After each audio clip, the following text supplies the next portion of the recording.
तभी से। आइए सीखते हैं इसे इंग्लिश में क्या कहा जाए।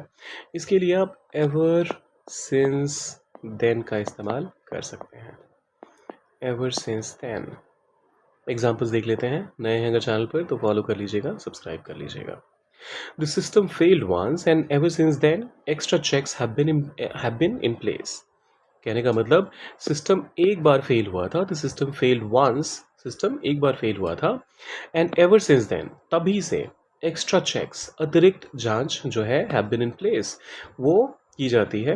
अब ये अतिरिक्त जांच जगह पर है, ये कहने का मतलब नहीं है। कहने का मतलब है कि हर बार एक्स्ट्रा जांच की जाती है, एक्स्ट्रा चेक्स किए जाते हैं। He made that decision years ago, उसने वो फैसला सालों पहले लिया। एंड एवर सिंस देन, और तब से, ही स्टूड बाय इट, वो उसी पर कायम है।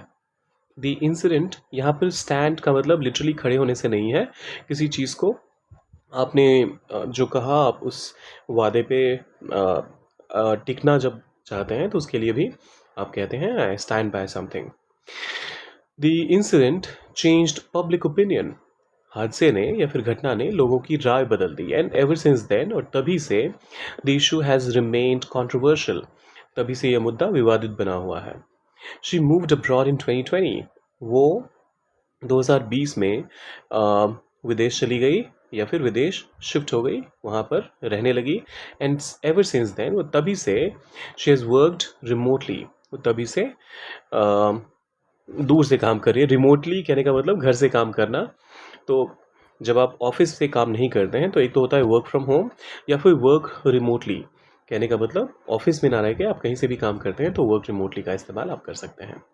The organisation was founded in difficult circumstances, जो संस्था है, जो ऑर्गेनाइजेशन है, उसको जो बनाया गया था, उसको फाउंड किया गया था, वो डिफ़िकल्ट, कठिन परिस्थितियों में बनी थी वो। एंड एवर सिंस देन, तभी से, resilience has been its strength, तभी से ताकत जो है, मतलब धैर्य जो है, उसका ताकत, उसकी ताकत रहा है। अब एक एग्जाम्पल सेंटेंस आप डाल दीजिए कमेंट सेक्शन में, और जाने से पहले लाइक, शेयर और सब्सक्राइब करके जाइएगा। मिलते हैं जल्दी।